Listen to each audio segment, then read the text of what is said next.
was that we had said earlier that if a father hits his son, the father does not go to Golut. Since he was involved in a mitzvah, he was involved in a mitzvah when the son got killed, he does not go to Golut.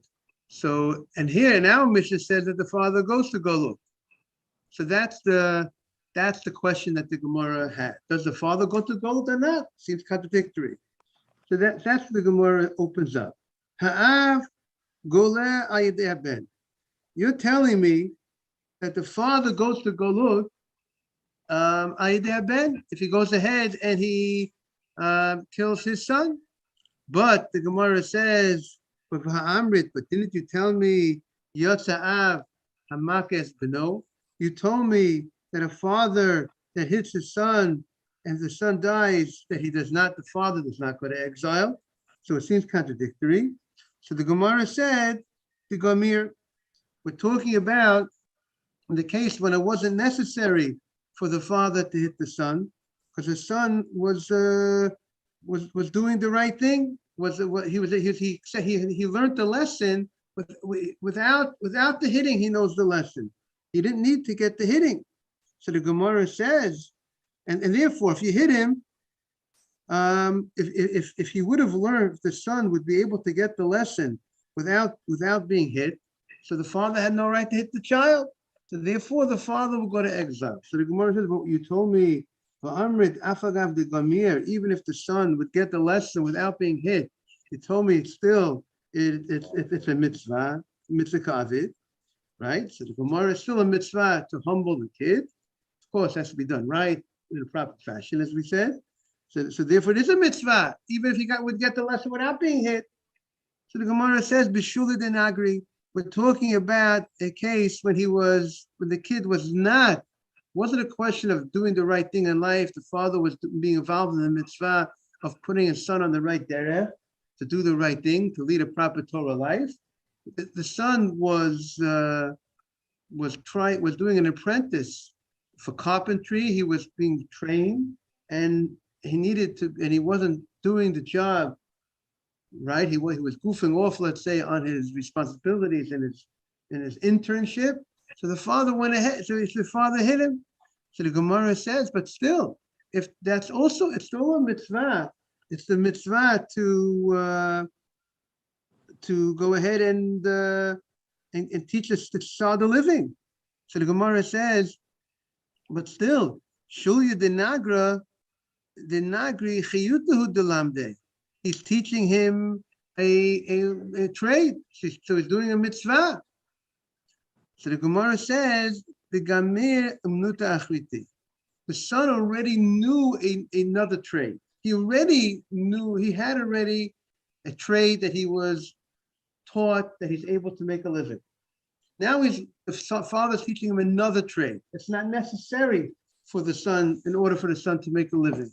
And therefore, that case, it's not that it's a mitzvah, because the mitzvah was already done. When you teach your son one trade, you already fulfilled the mitzvah of one of the things. The father has different mitzvot to the son. Father has to teach his son Torah. That's one of the mitzvot. Like the Rambam says, when the child starts talking, you teach him Torah Tziva Lona Moshe, you teach him Shema Yisrael, you teach him Sukkim, you send him to yeshiva. That's the one of the father's responsibility. You're supposed to find him a wife. That's your responsibility. Marry off your children. And another mitzvah is Brit Milah, Pidyon Haben, if there's a firstborn. And another mitzvah is to teach him a trade. So as long as you taught him how to make money, how to trade, you taught him one art of trade, that's enough to you fulfill your mitzvah. You don't have to teach him multiple trades. It's not, and therefore, the Gemara said, therefore, he was not involved in a mitzvah at that time. It's not called a mitzvah that has to be done. The mitzvah that had to be done was teaching him the first trade. This is teaching him the second trade. Therefore, if something happens to the child as a result of the disciplining of the father for this teaching him the second trade, then the father will go to exile for such a thing. Backup, right. A backup training, as Mr. Safdie points out. Good morning, Mr. Haber. A backup training, giving him a backup trade, It's not you're not responsible to give your son and teach him a backup trade. You are responsible to teach him a trade, and that's no.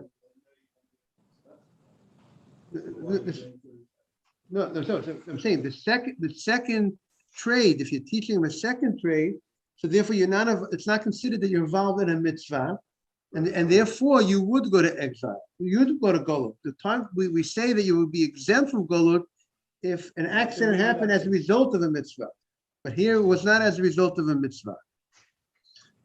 Okay, so the Gemara continues. Va'ben goleh ayideha. We said that the son would go to Golut if he goes ahead and he kills his father. We said that the son would go to Golut. Terrible story. The son killed the father. He will go to exile. So the Gemara says, Urimini, I have a contradiction. You're telling me that if a son kills his father unintentionally, it was an accident. He didn't mean it. But again, there was some level of negligence, but not a full level of negligence. Like we said, because it was a total accident, you will not. Nobody goes to exile with a total accident that could not have been. That there's no. The guy couldn't have done anything better.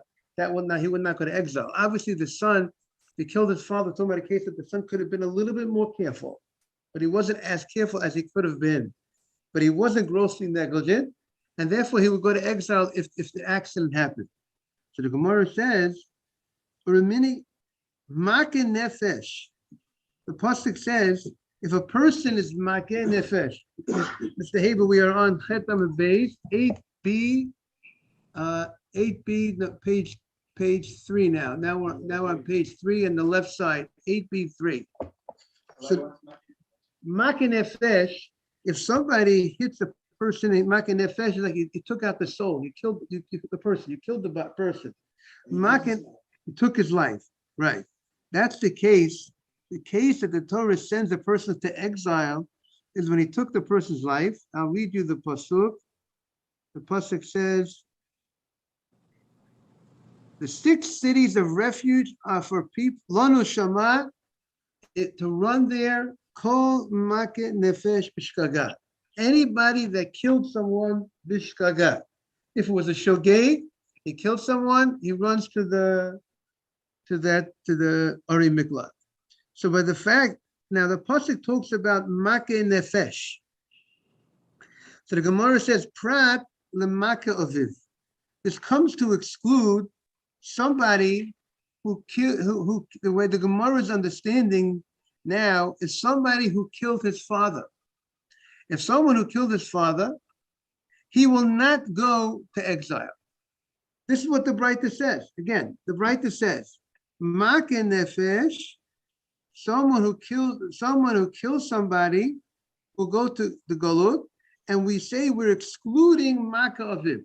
We're excluding someone that Makkos aviv means someone who hits his father.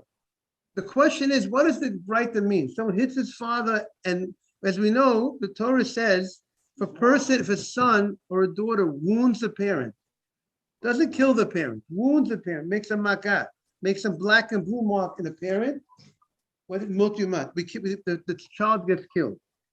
A person makes a black and blue mark in an ordinary individual, they're amazing.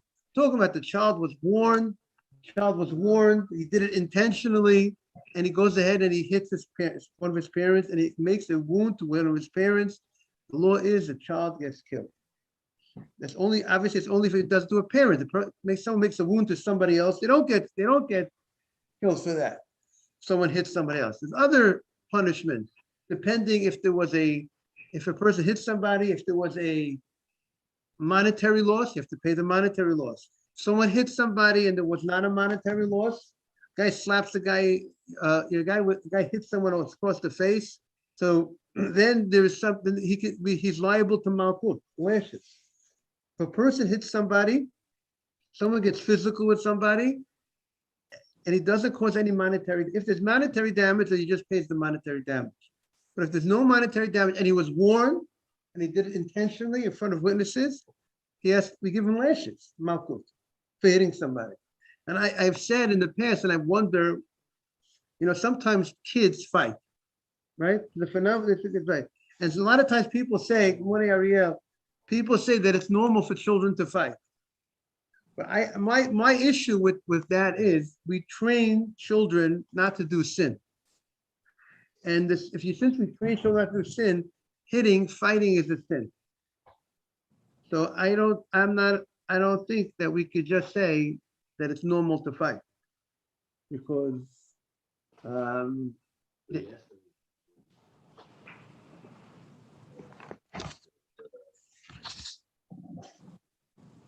give an example of some not only that hit somebody, but the father should hit this child in order to train him. right. So on the one hand, you train the child by hitting him. That's a better training. On the other hand, you hold him responsible. Right, because Mr. Haber, you all know it's all about the case. The father hitting the son is about helping the kid do a mitzvah. But the son hitting his friends, it's not about mitzvah, generally speaking. They're hitting each other because they're fighting over, they're hitting his brother. What are they fighting over? They're fighting over the ball, they're fighting over the game, they're fighting over whatever they're fighting over. Right. I mean, everybody, a rabbi has a responsibility. A rabbi has a responsibility to teach Torah. And sometimes the rabbi, by teaching Torah, might discipline the kid. But someone else doesn't have a right to, I mean, technically the rabbi is allowed to hit the child if he's doing it in the train the child, to train the student. You know, I don't think today they don't do that. No rabbis in any schools today no rabbi generally will not hit any child. That's a no. What? So look how good Mr. Safdie turned out. You see, in second grade, he got hit and he's doing. Look how beautiful he's doing. So that's why the people coming out of those places, I think, are doing very well. But look at the people who don't get it. Look what they look like. What can I tell you? I know the generation's gotten worse. Exactly, it's different generation. The generation is worse. That's the bottom line. What can I tell you? Okay, so the Gemara says that's my own issue with. Don't let them fight. I don't feel halachically. I mean, I'm not a posek. You have to ask the posek. Let them fight. Let them sin. I don't. You have to train them not to fight. Okay. They want to get out there, let them get a punching bag and buy a punching bag for them. Let them punch the bag. But not punch their brother. Okay. So the Gemara says, now, why are we excluding from this pasuk of Makkos nefesh, where 8b3? Makkos nefesh b'shvaga, we're excluding a person who hits his father. Meaning to say, the Gemara's understanding, Rashi explains, the Gemara's understanding is that even if there's two possibilities of hitting a father. There's hitting a father and wounding a father, causing a black and blue mark, and there's hitting a father and killing the father.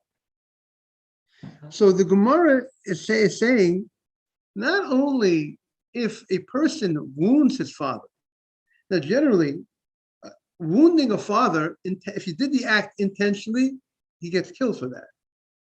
A child that wounds his father intentionally carries with it the death penalty. So the fact that it carries with the death penalty, if he does it intentionally, the same way if someone murders someone, carries with the death penalty. And a person murders someone, if he does it unintentionally, he goes to exile. So if a person wounds his parents unintentionally, would he go to exile? Meaning, if he did it intentionally, he would get killed. If he does it unintentionally, would we send him to exile?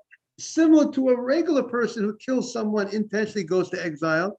Kills someone intentionally gets killed. Unintentionally goes to exile. So a child who wounds his father intentionally gets killed. Unintentionally, should he go to exile? What do you say? Let's say you need to witness it, right? Let's say. In order to kill anybody or to punish anybody. If the child, the only time the child will get punished by court if he hurt the father in front of witnesses.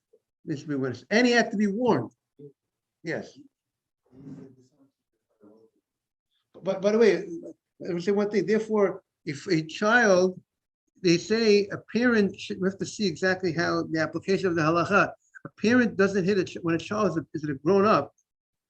You have to see exactly what the age that might be.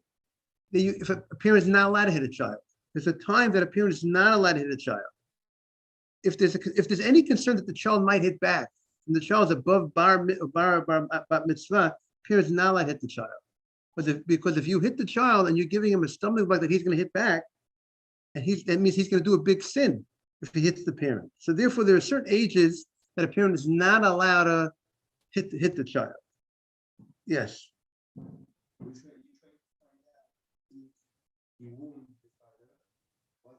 What's the case if he wounds the father unintentionally? Does he go to exile? The child wounds his father unintentionally. Does the child go to exile? Sure.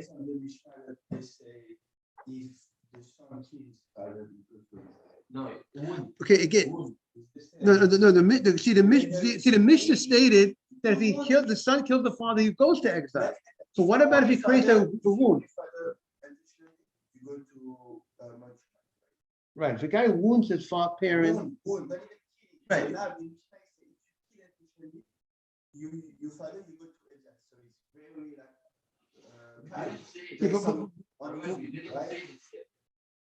yeah, but I'm saying again, but the question is like this. The question is, what about if he, again, the Mishnah stated if a person kills his parents, he goes to exile. So he kill the parents. But not about if he didn't say about if he wounded his parent. Said about if he kills his parent unintentionally. Now the Braita says if he hits his parents, he does not go to exile. The question is, what's the case? What does the Braita mean when he said he hit his parents? He does not go to exile. Does the Braita mean he wounded his parents? That's the case of the Braita. That's when he doesn't go to exile. But if he would actually kill his parents, he would go to exile. Or is the case of the Braita means even if he killed his parents, he does not go to exile? What does the Braita mean when the Braita says Makkos nefesh b'shgaga goes to exile and excludes, but the child doesn't go? What's the case that the child doesn't go? We have on record a Braita that states that if a child hits a parent, the child does not go to unintentionally, he does not go to exile. What is the case that he hit the parent? What was the level of the hitting? Was the level of the hitting that he hit him and he killed his parents? Or was the level of the hitting just he wounded his parents? So the Gemara at this junction held that it's talking about even if not only if he wounded his parents, he won't go to exile, even if he actually killed his parents, he won't go to exile. That's the understanding at this point of the Gemara. Why? Because the pasuk, when the Torah tells us the laws of going to exile, it talks about the person who's makkos nefesh. It's talking about a person who kills somebody, and there's a contrast to whether he killed him intentionally or he killed him unintentionally. If you kill intentionally, the person gets killed by the court. Unintentionally goes to exile. Makkos nefesh. It's a case of, but a child, when it comes to his parents, it's to get killed, he doesn't need to kill his parents. He gets killed even if he just wounds his parents. So if he does it intentionally. So the Gemara is thinking that the pasuk of galut, of exile, is talking about a person who generally, in order for him to get killed by the court, he has to be this makkos nefesh guy. He has to be this guy who kills in order to get killed by court. But a child does not need to kill in order to get killed by the court. So therefore, the Gemara's understanding that we're excluding the child from the laws of exile. The child is not the child is in his own category. The same way the child is his own category when it comes to hitting his parents, that he gets a punishment that nobody else gets.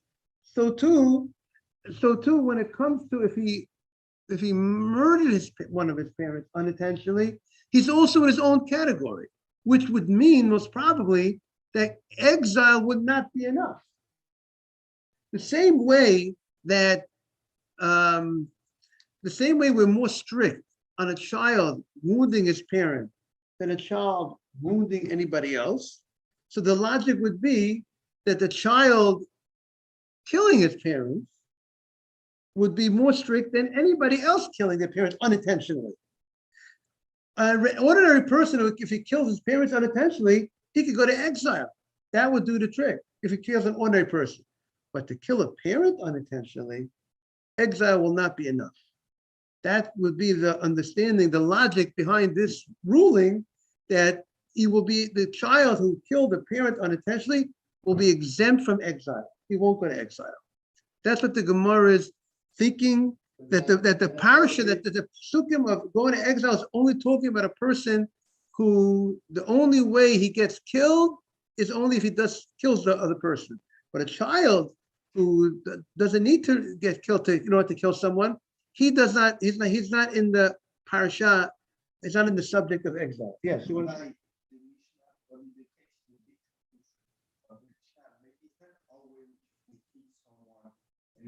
By hitting him, he was killed.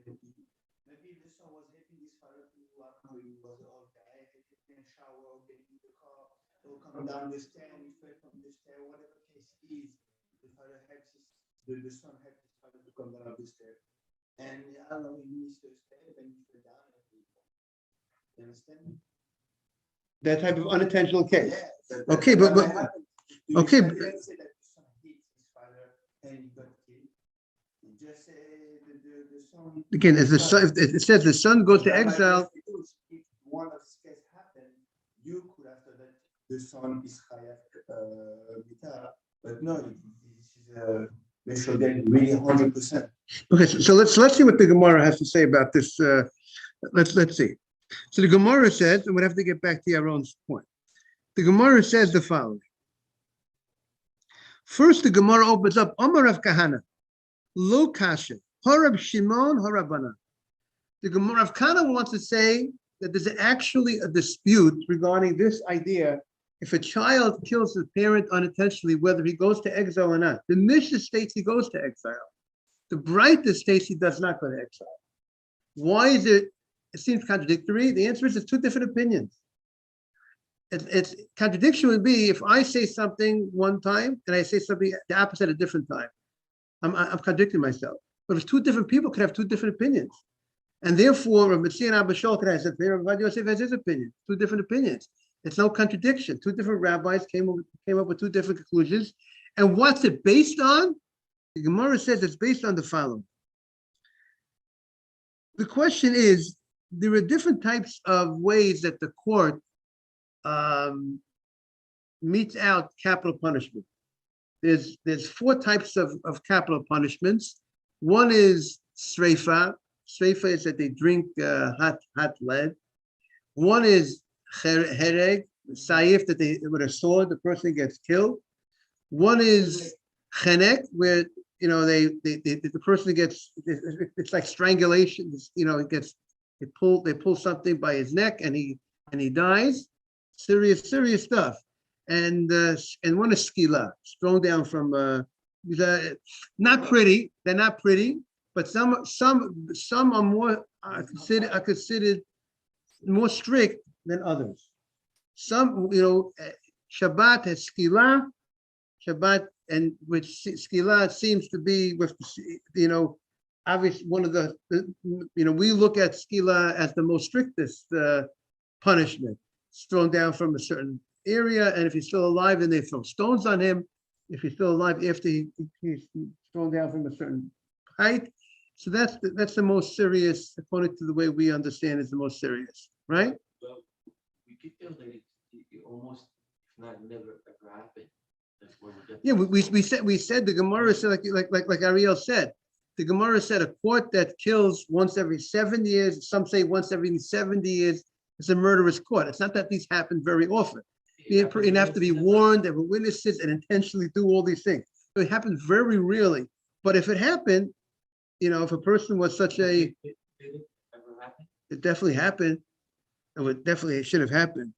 So the Gemara says, now, the Rav Shimon the Amar chenek chomu mesayid. The issue here is there's a dispute. Is one is considered more strict of punishment?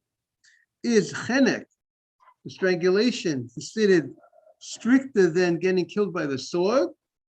Was getting killed by the sword more stricter than getting killed by strangulation? Now the question is, what's the difference? What's more severe? The question would be, if a person does a sin that carries with it two punishments,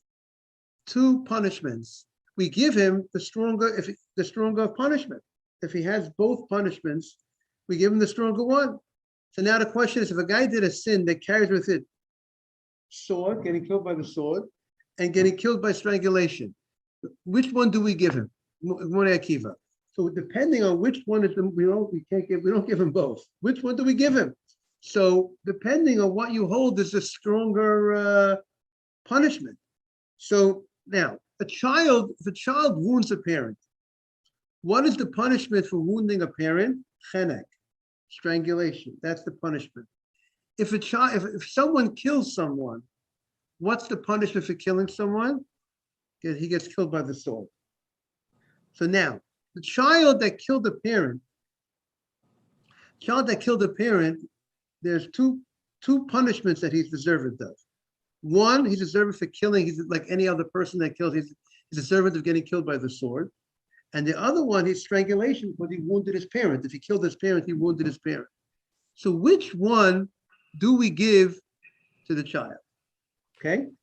So, Rabbi, yes. By the sword, you mean beheading? I don't know exactly how I don't know where exactly they put the sword. Is it through the stomach or through other? I'm not sure exactly which part of the body. In the notes on 8b3, it says beheading, which I haven't seen in the Torah for a long time.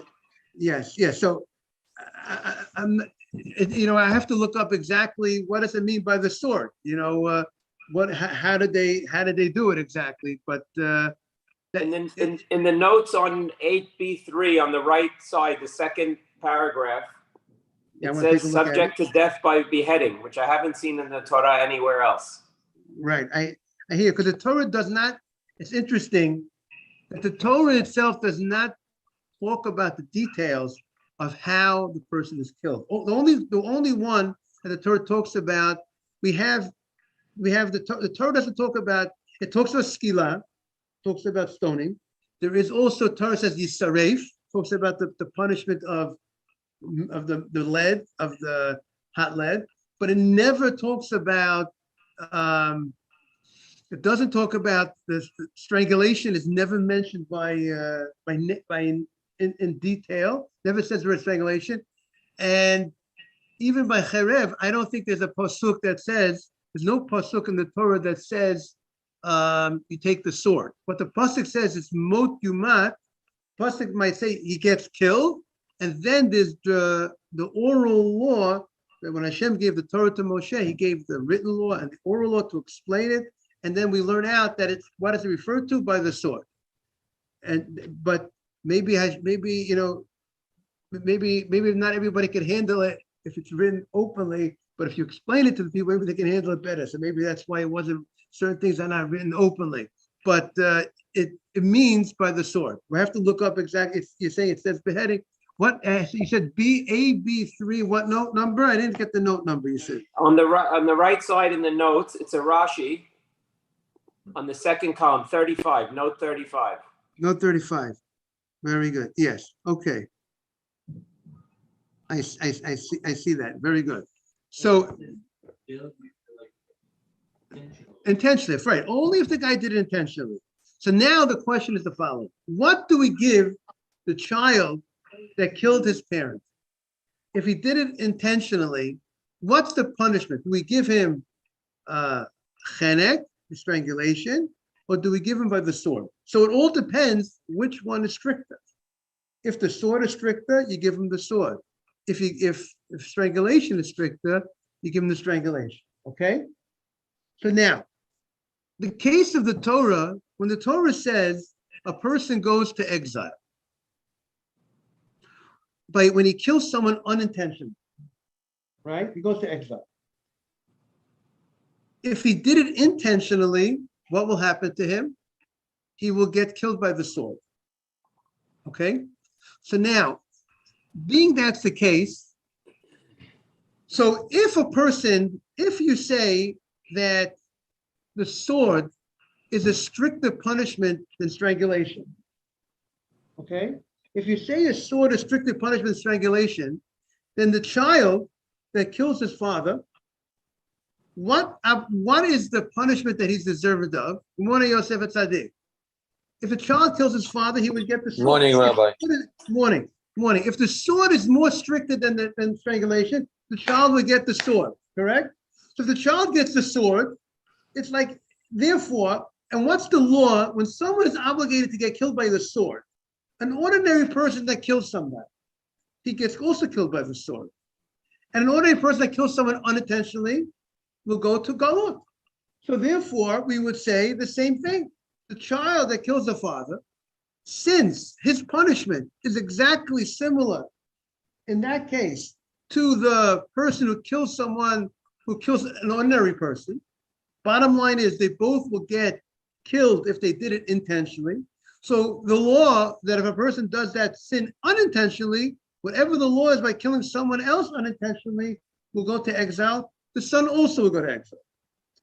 However, if strangulation, good morning, Mr. Cohen, if strangulation is stricter than the sword, so then if a person kills his father intentionally, the punishment would be strangulation. Now, if strangulation is bigger than the sword, good morning, Mr. Batesh. So the fact that the Torah says if someone does a crime, that the punishment of the crime, if he does it intentionally, is he gets killed by the sword. Unintentionally, he goes to exile. But if someone else who does a crime, if that crime, he gets a stricter punishment than the sword. If he gets strangulation, which is a stricter punishment, if you hold strangulation, it's a stricter punishment than the sword. So doing that same crime unintentionally, exile will not be enough. I need to repeat this to be clear. Mr. Haver, you hear the point is, Mr. Batesh, we're talking about a child killing a parent unintentionally. And the question is, would the child go to exile if he killed his parent unintentionally? And we have the Mishnah says he goes to exile, and then there's a Braita that seems to indicate he will not go to exile. So the Gemara says because it's all dependent on which punishment is stricter. The sword, because there's different ways that the court will kill someone, that they would tie something to the person's neck and just kill the person that way. It's not pretty, but that's one way of we call it strangulation. That person will get killed. Another way with the sword, he gets killed. Which is a stricter punishment, the sword or strangulation? So if you hold strangulation as a stricter punishment, that means the crime. That means if the punishment is stricter, that means the crime is heavier, right? Anytime the punishment is more severe, it's in the indication. Like when Moshe Feinstein wrote a letter to Governor Ucari, former governor of New York, 1981. He wanted to know what is the Jewish opinion on capital punishment. So Moshe Feinstein writes that it was rare that we actually killed somebody, but the fact that it's on the books that we have such a thing on the, we need witnesses, we have a lot of things in order to kill somebody, but the fact that, there's very few murderers among the Jewish community, because the fact that they see that the Bible, that the Torah says, if someone kills somebody, he's deserving of death penalty, so people realize the severity of the sin. And they realize the severity of the sin, so they refrain from doing it because they see how serious it is. So now, if the punishment is, the more severe the punishment, the stronger the crime, and therefore, if you find that if the punishment of strangulation is stronger than the punishment of the sword, so that means the crime is a heavier crime. So the fact that an ordinary person kills someone, that person goes to exile. That if he does it intentionally, he gets killed by the sword. Unintentionally, he goes to exile. But if a child who killed his father, who was obligated strangulation if he does it willingly, according to that opinion, because strangulation is stronger than the punishment of the sword.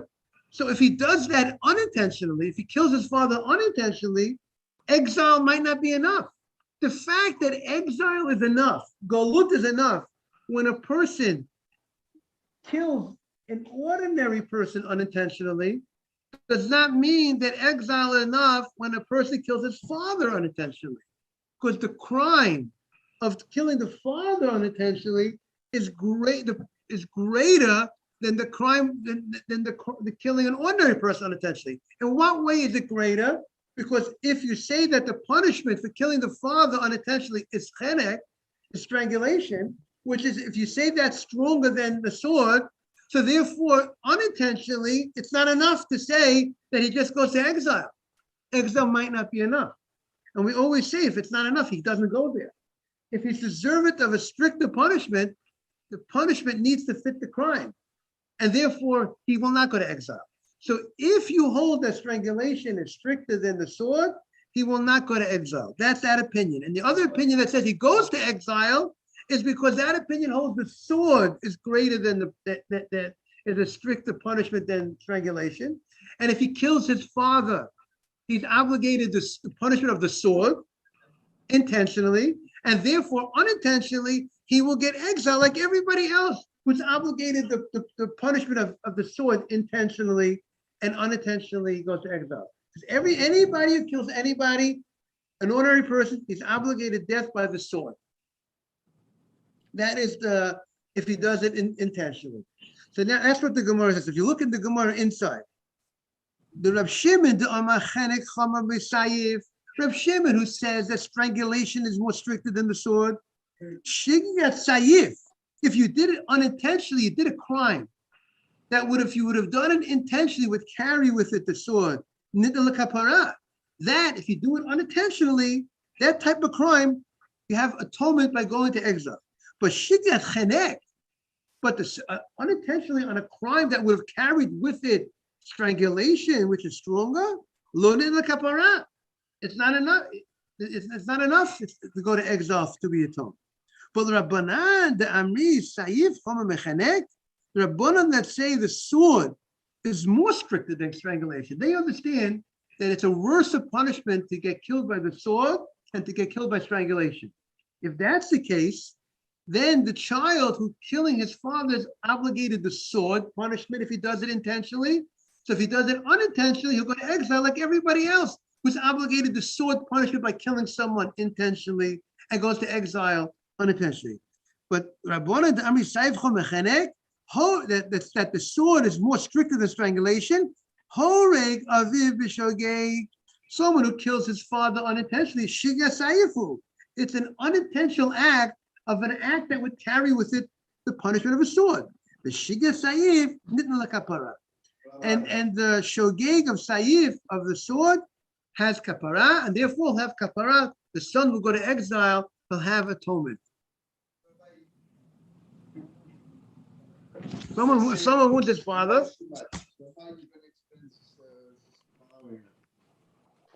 Again, if a person wounds his father, so if a person just wounds his father, again, it depends. If a person wounds his father, he gets chenek. But if he kills the father, the question is, if he kills his father, will he get chenek or will he get the sword? It's depending what's stricter. If the sword is stricter, so if he kills his father, he gets the sword. If the sword is not stricter, if he kills his father, he'll get this chenek. He'll get the strangulation. If he wounds his father, he gets strangulation. The question is, we don't know what's the difference of opinion. Is the sword stricter than strangulation, or is strangulation stricter than the sword? Only intentionally. And he's warned. And there's witnesses. He goes to exile. Unintentionally, if you kill you kill a stranger, goes to exile. What? If someone kills his father unintentionally, that's the question of the Gemara. Will he go to exile or not? That's the question. Is exile enough of a punishment or not? Kill.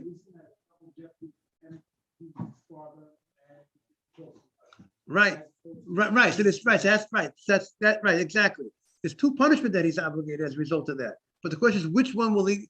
Which one would the court? If he did it intentionally, which one will the court give him? Okay. Have a great day, everybody. Thank you all for joining in. Take care. All the best, everybody. Thank you, Rabbi. Thank you.